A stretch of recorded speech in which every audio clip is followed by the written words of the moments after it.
Radio Sucesos 101.7 FM presenta su noticiero Sucesos con Milton Pérez y Verónica Larrea. Un periodismo libre para una democracia plena.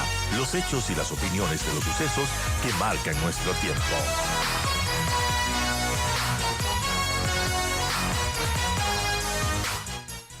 Saludamos a María Paz Gervis. Ella es la flamante presidenta ejecutiva de la Cámara de Industria. María Paz, gracias por acompañarnos. Buen día. Ayer el gobierno casi declara extinguida la pandemia del COVID-19 en el país, levanta todas las restricciones, justo el mismo día en que la Organización Mundial de la Salud dice que el COVID-19 sigue siendo una amenaza mundial. En todo caso, ¿por qué quiero empezar por ahí? Porque este es el camino para la reactivación económica.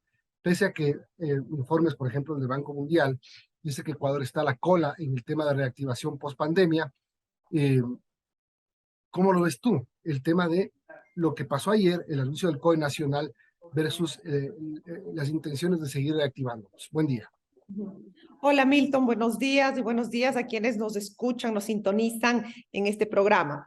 Bueno, pues nosotros hemos recibido con buen agrado la decisión del gobierno porque creo que hay que leerlo bien. No nos están diciendo que el COVID desapareció, el COVID no desapareció, pero definitivamente con una campaña de vacunación muy exitosa en que todos participamos. Creo que ha sido un espacio importante de poder proteger a la sociedad y un poco lo que los infectólogos y los expertos en este tipo de pandemias nos han anticipado es que era la evolución esperable del virus, ¿no es cierto? Es el aprender a convivir con el virus. Y creo que ciertamente si vamos al espacio más cotidiano, la mayoría de nosotros ya estamos despojados de las mascarillas, va a haber espacios, se me ocurren espacios muy cerrados donde quizás siempre va a ser recomendable no solo por este virus, sino por los otros, pero se empieza a vivir la pandemia del COVID como una gripe un poco más fuerte, pero como un virus más. En ese sentido, creo que es importante siempre que la política pública se alinee con las necesidades de la sociedad,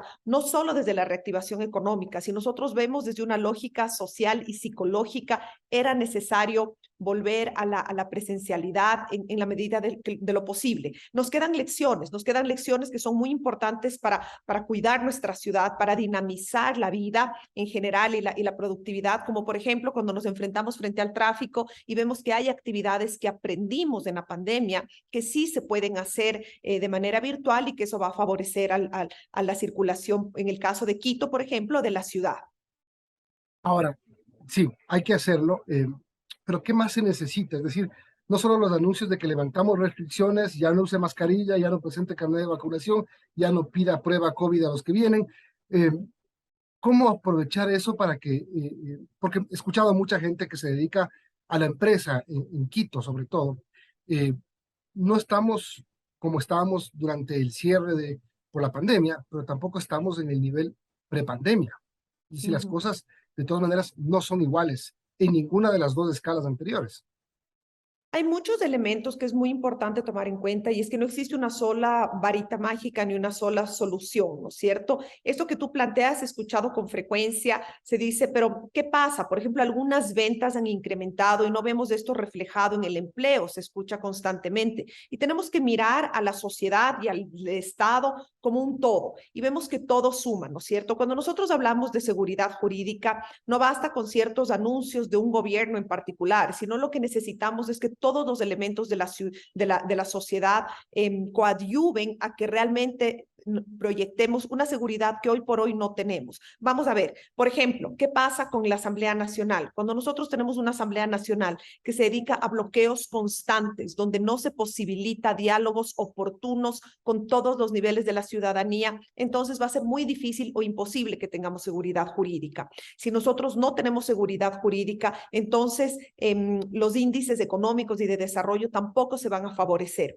En ese sentido, nosotros desde las cámaras y desde la CIP en particular, somos muy partidarios de asumir el debate de una modernización del empleo. Tenemos un problema muy grave de empleo que no se soluciona solo con que se reactive la economía desde la apertura de la presencialidad. Nosotros necesitamos empezar a discutir qué está pasando con la gente más joven, cuáles son las necesidades nuevas de los mecanismos de contratación. Y cuando nosotros encontramos ciertos grupos que presentan barreras, siempre, por si acaso, no se puede hablar, creo que ahí tenemos un problema. Y si me permites, yo quisiera, Milton, agregar que uno de los grandes monstruos que tenemos en el Ecuador y que no los llamamos así, que no los visibilizamos, es la informalidad.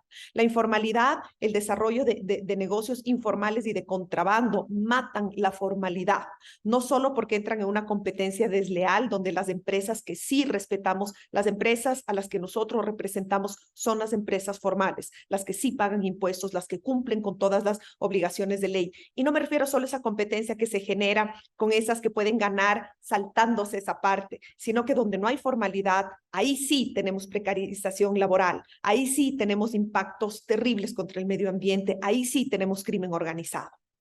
Pero ¿por qué el tema del empleo es bien importante, pero es un tema que los gobiernos no lo quieren sacar adelante porque tienen temor de que fracase su propuesta en la Asamblea Nacional? Lenín Moreno se quedó con su nueva ley laboral en octubre de 2019. Yo me acuerdo que ya la tenían lista para presentarla, era estructuralmente importante, nunca más la presentó. El Fondo Monetario Internacional, como requerimiento a los acuerdos, le dijo al gobierno, tema laboral es importante, nunca lo presentó. El gobierno de Guillermo Lasso igual viene postergando el tema de la ley laboral como que fuera un cuco, y termina siendo así. Entonces, no es el momento, María Paz, de perderle el miedo a discutir sobre un cambio laboral. Primero, ¿a qué le tienen miedo? Bueno, Mises es la pregunta del millón, ¿no? Me encantaría saber qué pasa por ciertas mentes, pero lo que yo siento aquí es algo que se ha vuelto común ciertamente a la sociedad ecuatoriana y no sé si alguien más se identifica con esto. Da la sensación de vivir secuestrados. Somos una sociedad eternamente secuestrada por ciertos grupos de privilegio y ciertos grupos de interés. Y creo que aquí tenemos que ser contraintuitivos, porque ha habido un estigma y se ha señalado siempre que hay élites empresariales, que hay élites económicas que son las que secuestran y nada más lejos que la verdad. Yo creo que quienes secuestran son ciertos grupos que están muy acomodados en el privilegio. Y ahí me refiero, por ejemplo, a la discusión de las reformas laborales tan necesarias, ¿no es cierto? Si te pones a ver, lo que están defendiendo es que unos pocos que tenemos trabajo formal versus una inmensa mayoría de la ciudadanía que no tiene acceso a trabajo y que son jóvenes la mayoría, o peor aún, que tienen trabajo precario y quienes se aferran a mantener este régimen que no permite otras posibilidades, es quienes están pensando de manera individual.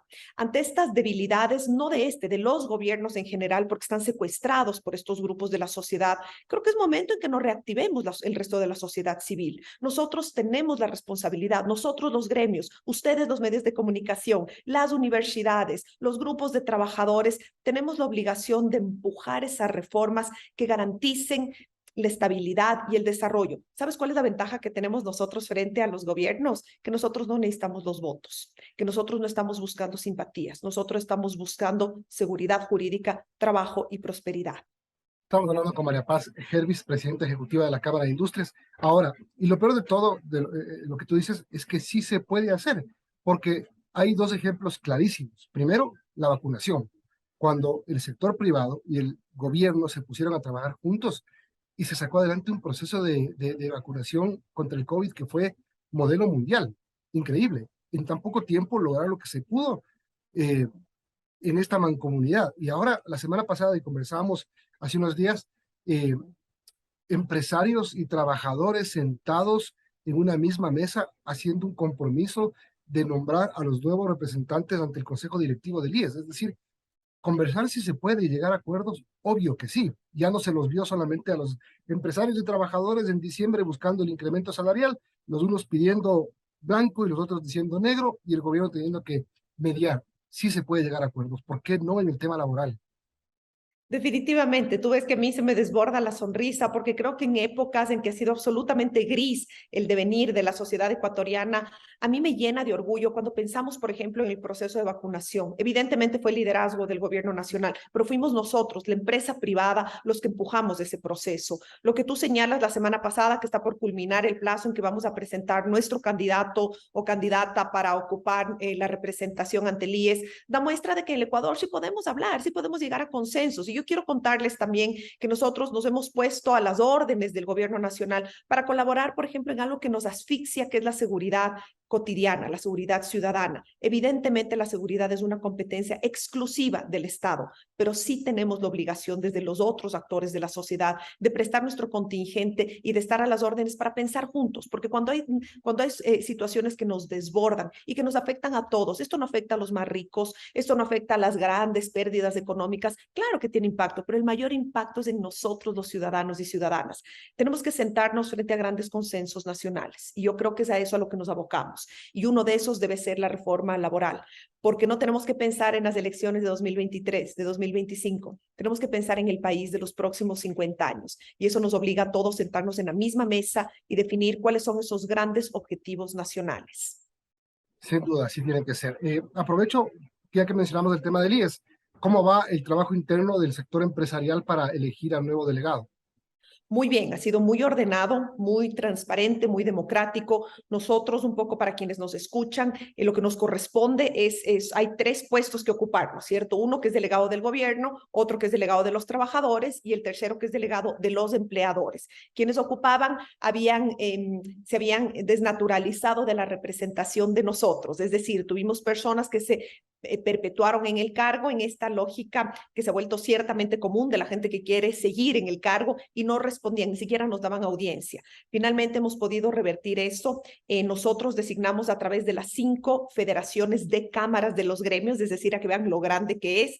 Tenemos que llegar a un acuerdo, solo para que se haga una idea. Nuestra cámara, la Cámara de Industrias y Producción, que tiene un alcance nacional, pertenecemos a su vez a la Federación de Cámaras de Industrias, donde tenemos cámaras de industrias locales en otras provincias y somos 9 las que integramos y nosotros en un proceso, un trabajo muy arduo, hemos presentado candidatos, hemos tenido foros, hemos debatido, hemos analizado, donde lo que nosotros vemos es, por un lado, que cumplan la idoneidad legal, que es lo mínimo, pero sobre todo la visión ética, gente que represente los intereses de los gremios siempre en el marco de la ética y de la rendición de cuentas. Después de eso, a su vez, las federaciones de cámaras se reúnen y va a salir un candidato. Entonces, quiero que vean que estos procesos un poco de democracia interna y que ha sido contrarreloj, sí funcionan. Nosotros nos hemos apoyado en un hunter de personal, estos equipos profesionales especializados en que nos permitan a nosotros verificar los requisitos y encontrar a través de la identificación de competencias, de los exámenes psicológicos,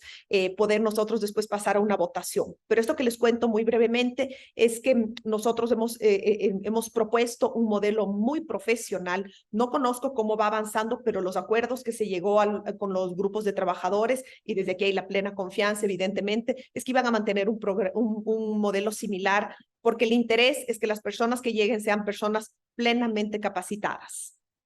Así es, y no es menor el tema del cambio en el consejo directivo.